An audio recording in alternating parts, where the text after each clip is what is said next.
Hi, everybody. I'm so sorry I don't get to see you face to face, but I wanted to take a couple minutes at the start of our adventure in this whole process of virtual learning to kind of study our hearts and to come together and unify around some ideas about just how to pray through what we were seeing happening all around us. And so, just like we normally do on our EP class periods, I'm going to open us up with a devotional. This one's going to come from me, but I'm using a pretty awesome resource whose name is A.W. Tozer. He is a theologian, and I'm going to be reading some excerpts from him to kind of guide us as we jump into this new season and into this uncharted territory. So before I read an excerpt from Tozer's The Insanity of God, which is a book that he wrote, I want to explain kind of where I'm coming from, which is that watching the news and praying for our government and our leaders around us has left me still feeling really uncertain. And then also just not being able to do the normal routine of seeing you guys in my classroom. I just feel really unsteady. And sometimes I'm not even sure how to pray about it. So maybe you feel a little bit like that. And especially with this whole social distancing thing, a lot of us are cut off from our normal communities. And so we might be feeling alone.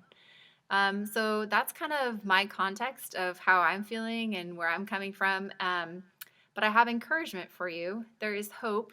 And so I want to share a little bit with you with this. So, first off, I want to read from Genesis 50, verse 20. It says this: "You intended to harm me, but God intended it for good, to accomplish what is now being done, the saving of many lives." So, in this part of Genesis, it's this idea that Joseph was going through a lot of challenges, a lot of adversity, and a lot of confusion and struggle. And God was in the center of it. He might not have always seen God, but God was there.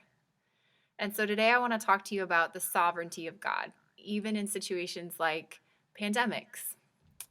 So I'm going to read this next excerpt. It comes from The Insanity of God by A.W. Tozer. This is from page 300. "Gradually, as my pilgrimage through persecution progressed, I began to understand that God is not helpless without us. Even though he wants our help, he values our help, and he calls for our help in changing the world. Our all-powerful God is not helpless, even without us. I also came to understand that our all-knowing God is completely aware of all that is happening in this world, even in places where evil seems to be running rampant. Even in these dark places, our ever-present God is not somehow absent until we show up ready to help. It is crucial to understand that God values our help, but it is even more crucial to remember that our all-powerful God is able to work with or without us.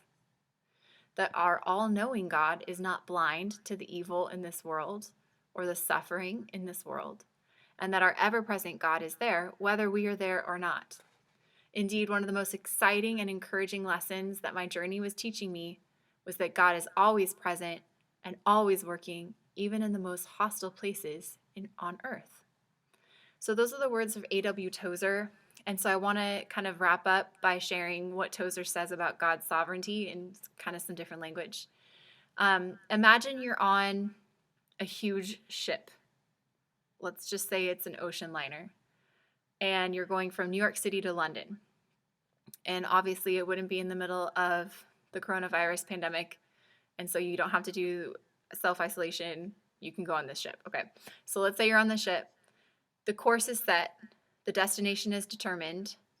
That's the sovereignty of the captain. The captain knows how to drive the ship, knows how to get through the waters, knows the port that you need to end up at. As a person and passenger on board that ship, you can do what you want on the ship. You could go to the buffet line. You could go hang out and catch some sunshine and work on your tan if the sun's out. It's that illusion that a passenger might have while on a ship that they're actually in control. But the truth is they are not steering that ship. They have no idea how to get that ship through those waters. They're along for the ride. And so it's this idea that the captain has sovereignty, has power over that ship, and the passengers have the ability and the free will to do as they please on that ship, but they're not actually in control of the ship. That freedom might give us the illusion of control, but really it's God who ordains the cruise liner's port and destination. So when we're on that ship and we think we are in control, that means there are other passengers on that ship that are making decisions that we might disagree with, um, because those passengers might think that they are in control. But the truth is, our captain is in control.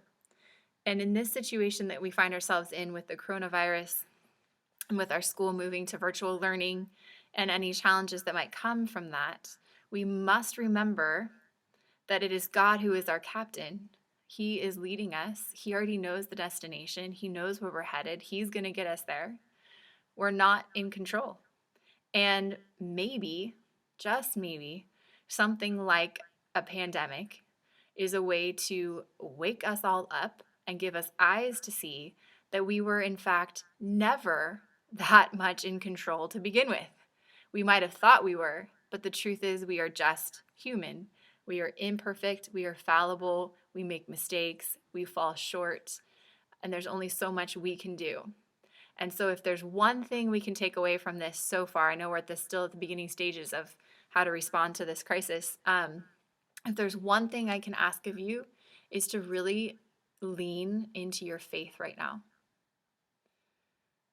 Really seek after God. Ask God for his help, knowing that he's our captain, he's in control, he's going to get us where we need to go. Ask God for his protection and his favor for you and your family, for your neighbors. Maybe you're thinking, well, if I get the coronavirus, I'll just be, having cold or flu-like symptoms, I'll be fine. But that's not what this is about. It's not about you as an individual. This is about all of us as a community, not even just a national community, an international community. And we are being called to make decisions for the good of others, who people like, who have weaknesses, or who are older and are already ill. This is a really big deal. And so those are the people we are protecting right now. So consider how God views those people as his image bearers, as full of dignity, and who need all of us to help. But then to go back to Tozer, God is our help, and we can trust him. We can lean into our faith right now. And so that's my encouragement for you. God is already present. He's already working.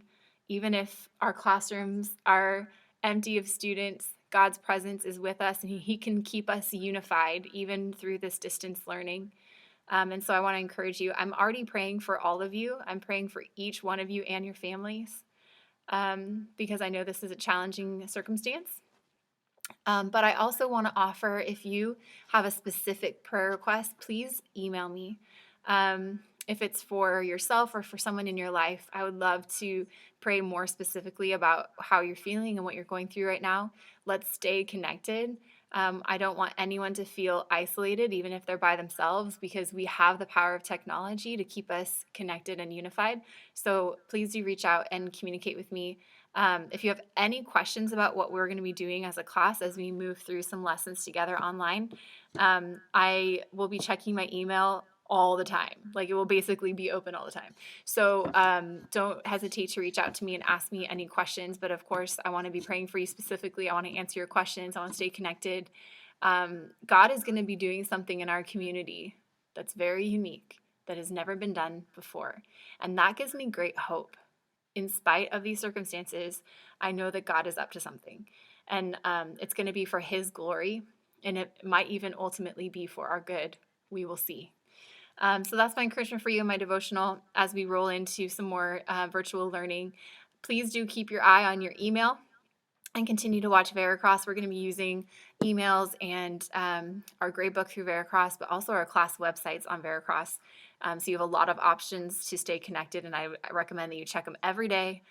Stay tuned, stay connected, and we're in this together. Even if you're the only one in that room of yours and you're working through your lessons by yourself, you're actually not alone. We are all with you.